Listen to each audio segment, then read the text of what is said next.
तो हेलो साथियों, नमस्कार। स्वागत है आपका अपने चैनल सक्सेस जंक्शन एक कदम सफलता की ओर में। और हम लेकर के आ गए हैं आपके लिए मध्य प्रदेश वन रक्षक एवं जेल विभाग का। आपको पता है एग्जाम चल रहा है, तो आज हम 27 मई फर्स्ट या सेकंड शिफ्ट का एग्जाम एनालिसिस लेकर के आ गए हैं। कुछ लोगों का कहना है आज सुबह कोई एग्जाम नहीं हुआ था, और मुझे भी ऐसा लग रहा है कि आज सुबह की शिफ्ट में कोई एग्जाम नहीं था, तो ये आपकी फर्स्ट शिफ्ट होगी। ठीक है, तो फर्स्ट शिफ्ट का एग्जाम एनालिसिस, जिसका एग्जाम 12:30 से 2:30 बजे के बीच में हुआ है, वो हम आपके लिए लेकर के आ गए हैं। ठीक है, आज जो हमें प्रश्न भेजे हैं वो प्रश्न भेजे हैं राजेश प्रजापति जी ने। आपका बहुत बहुत धन्यवाद है राजेश प्रजापति जी, इन्होंने काफ़ी सारे क्वेश्चन हमारे पास में भेजे हैं। आज हमारी वीडियो थोड़ी सी लेट आ रही है, क्योंकि हम ऑथेंटिक प्रश्नों का इंतजार करते रहते हैं। जब तक हमें ऑथेंटिक प्रश्न नहीं मिलते हैं तब तक हम जो है इंतजार करते हैं। तो आपका अगली किसी भी शिफ्ट में एग्जाम है, तो आप अपने प्रश्नों को अपने नाम के साथ में 7052547003 इस नंबर पर जरूर से जरूर भेज देंगे। ठीक है, जिससे कि अगली वीडियो में हम आपका नाम भी ले सकें। जैसे ही आप अपना नाम और अपने क्वेश्चन भेजेंगे तो वीडियो में हम आपका नाम भी ले देंगे। ठीक है, तो चलिए शुरुआत करते हैं। वीडियो को लाइक कर दीजिए, चैनल को सब्सक्राइब कर लीजिए। आइए देखते हैं आज का पहला प्रश्न क्या है।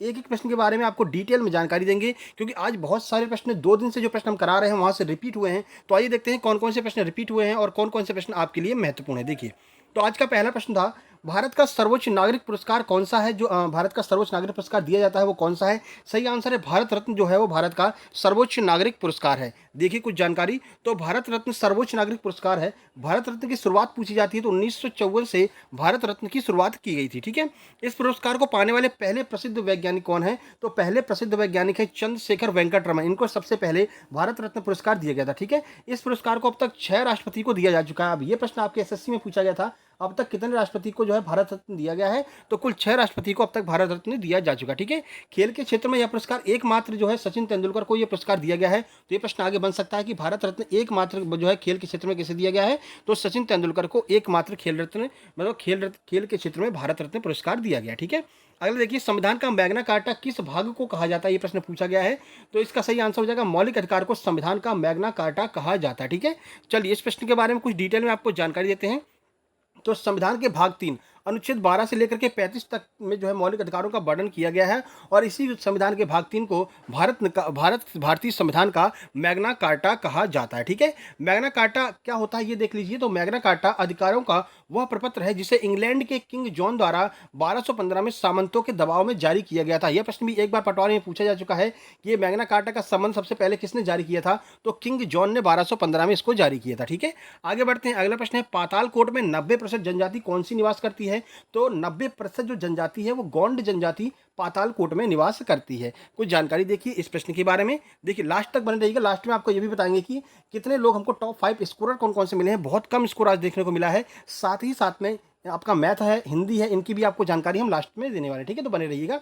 पातालकोट मध्य प्रदेश के छिंदवाड़ा जिले के तामिया तहसील में स्थित एक घाटी है।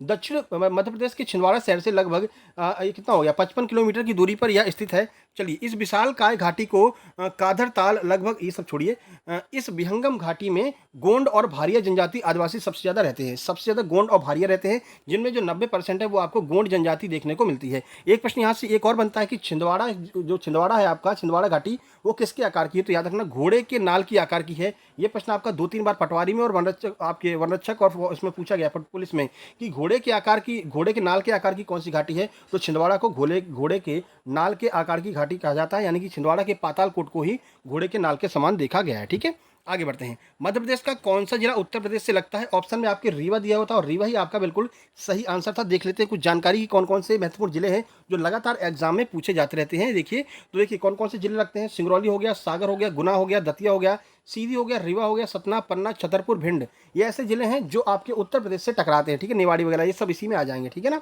चलिए, मध्य प्रदेश की सीमा 5 राज्यों से लगती है, आपको याद रखना है। एमपी से अभी तो बहुत सरल सरल प्रश्न आ रहे हैं, लेकिन आगे काफ़ी अच्छे लेवल के प्रश्न देखने को मिलने वाले हैं। जैसे ही पैटर्न चेंज होगा तो हम पैटर्न में नया क्या चीज़ ऐड हुई है वो भी हम आपको बता देंगे, इसलिए चैनल को सब्सक्राइब कर लीजिए। कौन कौन से आपके राज्य हैं जो है सीमा साझा करते हैं उत्तर प्रदेश से? तो देखिए, उत्तर प्रदेश से मतलब कि आपके मध्य प्रदेश से उत्तर प्रदेश हो गया, छत्तीसगढ़ हो गया, महाराष्ट्र हो गया, गुजरात हो गया, राजस्थान। ये ऐसे राज्य हैं जो उत्तर प्रदेश मतलब आपके मध्य प्रदेश के साथ में सीमा साझा करते हैं। ठीक है, अब आपको कमेंट बॉक्स में कमेंट करके ये बताना है कि मध्य प्रदेश के जो कितने जिले हैं जो उत्तर प्रदेश के साथ में सीमा साझा करते हैं। काउंटिंग में कितने जिले हैं, 13 हैं या फिर 14 हैं, ये आपको कमेंट बॉक्स में कमेंट करके बताना है। देखिए, कल ही ये प्रश्न हमने आपको कराया था, बीवी का मकबरा, इसे काला ताजमहल भी कहते हैं। ठीक है ना। और आज देखिए ये प्रश्न यहाँ पर आ गया, इसीलिए आपसे कहते हैं कि पूरा एग्जाम एनालिसिस और हर एक एग्जाम एनालिसिस आपको देखना है, ठीक है ना। देखिए, तो इसमें पूछा गया कि जो बीबी का मकबरा है वो किसके नाम पर बनाया गया है। सही आंसर हो जाएगा राबिया उद दौरानी की याद में जो है ये मकबरा बनाया गया है, ठीक है। देखिए, तो बीबी के मकबरे का निर्माण मुगल बादशाह जो औरंगजेब हैं उन्होंने अपनी अंतिम 17वीं शताब्दी में कराया था। यानी कि मुगल बादशाह औरंगजेब ने राबिया उद दौरानी की याद में जो है इसका निर्माण कराया था बीबी का मकबरा की, जिसे काला संगमरमर भी कहते हैं। लेकिन कुछ इतिहासकार मानते हैं, कुछ इतिहासकारों के अनुसार इस मकबरे का निर्माण आजम शाह ने दिलराज बानो बेगम की याद में बनवाया था। इन्हें राबिया उद दौरानी के नाम से जाना जाता है, ठीक है। आपको बस इतना याद रखना है कि औरंगजेब ने इसका निर्माण कराया था और राबिया उद दौरानी की याद में जो है अगर औरंगजेब ने इसको बनाया था। इसे ताजमहल की फूहड़ नकल भी कहा जाता है। ये प्रश्न भी कई बार बना है, ताजमहल की फूहड़ नकल किसे कहते हैं। तो काला ताजमहल, ताजमहल की फूहड़ नकल, ये इसी को कहा जाता है जो कि आपका बीबी का मकबरा है, ठीक है ना। चलिए आगे बढ़ते हैं। सबसे ज़्यादा स्मॉग वाली सिटी कौन सी है। तो सही आंसर है कोलकाता को स्मॉग सिटी ऑफ इंडिया कहते हैं। सबसे ज़्यादा स्मॉग है वो आपके कोलकाता में पाया जाता है। तो धुंध और प्रदूषण की वजह से कोलकाता को स्मॉग सिटी ऑफ इंडिया कहा जाता है, ठीक है। चलिए आगे बढ़ते हैं और अगला प्रश्न देखते हैं। देखिए, सबसे बड़ा डाकघर केंद्र कहाँ स्थित है, यानी कि सबसे बड़ा डाकघर जो है वो भारत में कहाँ पर स्थित है। तो मुंबई में सबसे बड़ा डाकघर स्थित है। कुछ जानकारी देखिए, तो भारत का सबसे बड़ा डाकघर मुंबई का जीपीओ है। इसकी स्थापना 1794 में हुई थी, ठीक है ना। जीपीओ जो मुंबई का है वो सबसे बड़ा डाकघर है। कुछ अन्य जानकारी देखिए, तो भारत का पहला डाकघर पूछा जा सकता है अगर डाकघर से संबंधित प्रश्न आया है। तो भारत का पहला डाकघर कौन सा है। तो पहला डाकघर कोलकाता में 1784 में जो है इसको स्थापित किया गया था, ठीक है। चलिए अगला प्रश्न देखिए, वायुमंडल में सर्वाधिक कौन सी गैस पाई जाती है। तो सबसे ज़्यादा आपको कल भी ये प्रश्न पूछा गया था सुबह वाली शिफ्ट में, हमने आपको बताया था कि वायुमंडल में सर्वाधिक नाइट्रोजन गैस जो है वो सर्वाधिक पाई जाती है। देखिए, प्रश्न लगातार रिपीट हो रहे हैं। अब ये प्रश्न रिपीट क्यों हो रहे हैं, क्योंकि अभी जो प्रश्न है ना वो ऐसे सिंपल सिंपल प्रश्न ही आएंगे। जैसे ही शिफ्ट आगे बढ़ती है वैसे ही आपको प्रश्नों का लेवल मतलब कि ज़्यादा देखने को मिल सकता है, ठीक है। जैसे ही आपका लेवल चेंज होगा हम आपको अपडेट कर देंगे। तो देखिए, वायुमंडल की बात कर लेते हैं, तो इस वायुमंडल में विभिन्न गैसों का मिश्रण जलवाष्प और एरोसोल पाए जाते हैं। इन गैसों में सबसे ज़्यादा मात्रा में नाइट्रोजन का अनुपात पाया जाता है, जो कि 78.08% जो है नाइट्रोजन पाई जाती है, ठीक है। उसके बाद में कौन कौन सी, उसके बाद में आपको ऑक्सीजन देखने को मिलेगी जिसकी मात्रा 20.95% है। अभी पिछली शिफ्ट में पूछा गया था कि जो आपका वायुमंडल है वो सबसे ज़्यादा किन दो गैसों से मिलकर के बना था। तो हमने आपको बताया था कि नाइट्रोजन और ऑक्सीजन से मिलकर के आपका पूरा वायुमंडल लगभग लगभग बना हुआ है, ठीक है। और यही प्रश्न देखिए आज थोड़ा सा यहाँ पर थोड़ा सा चेंज करके आपसे पूछ लिया गया है, ठीक है। अगला प्रश्न है कार्बन का अपर रूप कौन सा है। तो कार्बन के अपर रूप से प्रश्न पूछा गया था, ऑप्शन में फुलेरिन दिया हुआ था, तो फुलेरिन आपका बिल्कुल सही आंसर हो जाएगा। और कौन कौन से प्रश्न देखिए, कौन कौन से अपरूप हैं जो कार्बन के हैं। तो देखिए, कार्बन के विभिन्न अपरूप हैं कौन कौन से, जैसे हीरा जिसे डायमंड कहते हैं, ग्रेफाइट, कोयला, कोक, चारकोल या फिर कास्ट कोयला, अस्थि कोयला, काजल, कार्बन ब्लैक, गैस कार्बन, ये सब जो है वो आपके कार्बन के अपरूप है, ठीक है। पेट्रोलियम कोक हो गया, चीनी कोयला हो गया, ये पूछा जाएगा आपका कि चीनी कोयला किसका अपरूप है। तो ये आपका कार्बन का अपरूप है, ठीक है। इत्यादि हैं। कार्बन के अतिरिक्त ऑक्सीजन, गंधक, फास्फोरस आदि भी अपरूपों के रूप में पाए जाते हैं, ठीक है। आपसे कार्बन का अपरूप पूछा था, फ्लोरीन जो है वो आपके ऑप्शन दिया था, फ्लोरीन आपका बिल्कुल सही आंसर हो जाने वाला है।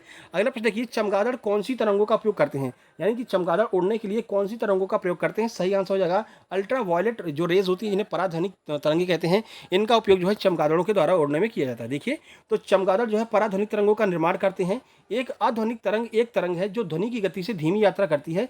चमगादड़ उड़ने के लिए इन्हीं पराध्वनिक किरणों का उपयोग करते हैं। देखिए, ऐसा क्या होता है, चमगादड़ जो है ना वो आपका ऐसे उड़ता रहता है, ठीक है। और सामने अगर कोई दीवार आ जाती है तो ये पराध्वनिक किरणें छोड़ता है। ये किरणें टकरा करके वापस इसके पास में आती है, काफी तेजी से इसको पता चल जाता है कि सामने कोई दीवार या फिर कोई सब्सटेंस है, तो वो वहाँ से अपने आप ऐसे मुड़ जाता है, ठीक है ना, वहाँ से निकल जाता है। तो पराध्वनिक यानी कि अल्ट्रावायलेट किरणों का यूज करता है चमगादड़ उड़ने के लिए, ठीक है।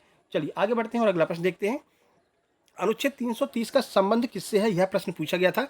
तो लोकसभा में सीटों का जो आवंटन है उससे संबंधित है अनुच्छेद 330।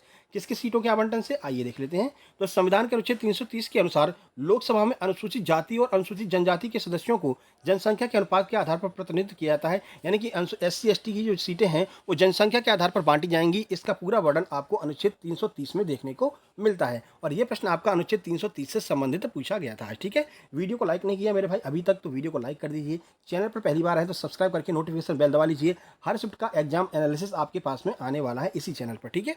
चलिए, उच्च न्यायालय का वर्णन किस अनुच्छेद से किस अनुच्छेद तक किया गया है, पूरा अनुच्छेद पूछा गया था। तो उसमें ऑप्शन में दिया था अनुच्छेद 214 से 231 तक। तो यही आपका सही आंसर हो जाएगा, अनुच्छेद 214 से 231 तक उच्च न्यायालय का वर्णन किया गया है भारतीय संविधान में। तो उच्च न्यायालय का परिचय की बात करते हैं, अनुच्छेद 214 से 231 तक किया गया है।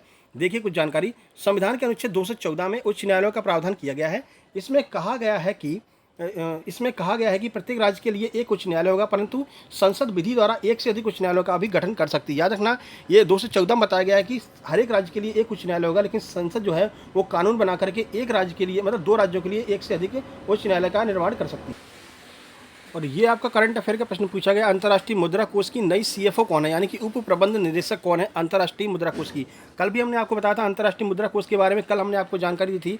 आज वहाँ से प्रश्न पूछ रहे हैं, यानी कि जो आपके मुद्रा कोष वगैरह हैं, जो राष्ट्रीय मतलब ऐसे संगठन है, यहाँ से हर शिफ्ट में 1 से 2 प्रश्न देखने को मिल रहा है। सही आंसर आपका हो जाएगा गीता गोपीनाथ जो है, वो गीता गोपीनाथ अंतर्राष्ट्रीय मुद्रा कोष की नई सीएफओ यानी कि उप प्रबंध निदेशक बनाई गई हैं। चलिए कुछ जानकारी आपको देते हैं इस प्रश्न के बारे में। तो देखिए 50 वर्षीय गीता गोपीनाथ ने 2019 और 2022 के बीच अंतर्राष्ट्रीय मुद्रा कोष के मुख्य अर्थशास्त्री के रूप में कार्य किया है। ठीक है, अभी तक जो है इन्होंने अंतर्राष्ट्रीय जो आपके मुख्य अर्थशास्त्री के रूप में अंतर्राष्ट्रीय मुद्रा कोष में कार्य किया गया था, अब इनको जो है सीएफओ बना दिया गया है। गोपीनाथ फिलहाल आईएमएफ के उप प्रबंध निदेशक के रूप में कार्यरत हैं। यह जिम्मेदारी उन्हें जनवरी 2022 में दी गई थी। ठीक है, तो 2022 का करंट अफेयर यहाँ से पूछा गया है। ठीक है, वर्तमान में आईएमएफ के मुख्य अर्थशास्त्री का जो पद है वो पियरे ओलिवर गौरीचांस के संभाल रहे हैं। तो यहाँ से पूछा जाएगा कि वर्तमान में जो मुख्य अर्थशास्त्री हैं वर्ल्ड बैंक के वो कौन है, तो पियरे गौरीचांस ओलिवर जो हैं वो यहाँ पर वर्तमान में आईएमएफ के मुख्य अर्थशास्त्री हैं। ठीक है, आगे बढ़िए। विश्व बैंक के नए सीईओ कौन बनाए गए हैं, तो अभी कल ही हमने सीईओ के बारे में बताया था आपको। आज यहाँ पर सीईओ का एकदम करंट का प्रश्न पूछा है, तो सही आंसर अजय बग्गा जो है वो वर्तमान में विश्व बैंक के नए सीईओ बनाए गए हैं। कल हमने आईबीआरडी के बारे में आपको बताया था, और आईबीआरडी में ही हमने विश्व बैंक के बारे में आपको बताया था, कब विश्व बैंक की स्थापना हुई थी, कब क्या कैसे उसका निर्माण हुआ था, वो सारी जानकारी आपको दी थी। आज विश्व बैंक के नए सीईओ पूछ लिए गए हैं। सही आंसर अजय बग्गा हो जाएगा। देखिए कुछ जानकारी, तो भारतीय मूल के पूर्व मास्टरकार्ड सीईओ अजय बग्गा को बुधवार को वर्ल्ड बैंक का अगला अध्यक्ष चुन लिया गया है। वह एशियाई मूल के पहले अध्यक्ष होंगे। वे 2 जून 2023 को अपना पदभार संभालेंगे। ठीक है, 2 जून 2023 को ये अपना पदभार संभालने वाले हैं। आगे बढ़िए, बात करते हैं हिंदी की। तो हिंदी में बताया गया कि श्रृंगार रस का एक उदाहरण पूछा गया था, उसके बाद अलंकार से एक प्रश्न पूछा गया था, और काल में आपका हेतु हेतु मत भूतकाल आपसे पूछा गया था। उसके बाद में एक प्रश्न आपका वाच्य से, एक प्रश्न समास से, और शब्दों को क्रम में लगाने से एक प्रश्न पूछा गया था। एक प्रश्न आपका रस का पूछा गया था। 2 प्रश्न विलोम शब्द से पूछे गए थे। और आगे बढ़ते देखते हैं, समानार्थी और वर्णमाला से भी एक एक प्रश्न पूछा गया था, और शुद्ध अशुद्ध वाक्यों से भी 2 प्रश्न पूछे गए थे। बात कर लेते हैं यहाँ पर इंग्लिश की। तो इंग्लिश में पीक्यूआरएस से 4 प्रश्न पूछे गए हैं। डेली पीक्यूआरएस से प्रश्न पूछे जा रहे हैं। आज 4 प्रश्न यहाँ पर पूछे गए हैं। 2 प्रश्न एंटो के हैं, 2 प्रश्न सिनोनिम के पूछे गए हैं। पैसिव वॉइस से 1 प्रश्न, 2 प्रश्न नरेशन से, और 1 प्रश्न आपका मिसस्पेल्ड वर्ड से भी पूछा गया, और ग्रामेटिकल एरर से 2 प्रश्न पूछे गए हैं। मैथ की बात कर लेते हैं। सिंप्लीफिकेशन से 5 प्रश्न पूछे गए हैं। 2 प्रश्न आपके एज के पूछे गए हैं। ट्रेन से 4 प्रश्न, समांतर चतुर्भुज का 1 प्रश्न पूछा गया था। 1 प्रश्न आपका बार ग्राफ से, टाइम एंड वर्क से 1 प्रश्न, परसेंटेज से 2 प्रश्न, और एसआई सीआई का 2 प्रश्न आज पूछा गया है। नंबर सिस्टम में बड़ी संख्या और छोटी संख्या पूछने से संबंधित प्रश्न थे। 2 प्रश्न आपके रेशियो के पूछे गए थे। टॉप 5 स्कोर की बात करते हैं। टॉप 5 स्कोर है 72, 70, 67, 62 और 57, यानी कि आज का जो लेवल है थोड़ा सा टफ रहा है। ये हमारा टेलीग्राम चैनल है, इसको आपको ज्वाइन कर लेना। यहाँ पर आपको जो है इसकी पीडीएफ मिल जाया करेगी। कल हमने पीडीएफ अपलोड कर दी है। सक्सेस जंक्शन नाम से इसका लिंक जो है वो आपको डिस्क्रिप्शन मिल जाएगा। और ये हमारा दूसरा चैनल है सक्सेस जंक्शन लाइव, इसको जरूर ज्वाइन कर लीजिएगा। यहाँ पर आपको बहुत सारी किताबें फ्री ऑफ कॉस्ट मिल जाएंगी। ठीक है, बाकी जल्द ही मिलते हैं एक नई वीडियो में। चैनल को सब्सक्राइब नहीं किया तो सब्सक्राइब कर लेना। लगातार हर एक शिफ्ट का एग्जाम एनालिसिस लास्ट एग्जाम तक हम लेकर के आने वाले हैं। और आप अपने शिफ्टों का जो भी आपको प्रश्न याद रहें, 1-2 प्रश्न भी याद रहें, तो आप अपने प्रश्नों को इस नंबर पर जरूर से जरूर सेंड कर देंगे। ठीक है, जल्द ही मिलते हैं अगली शिफ्ट में। तब तक के लिए नमस्कार, धन्यवाद।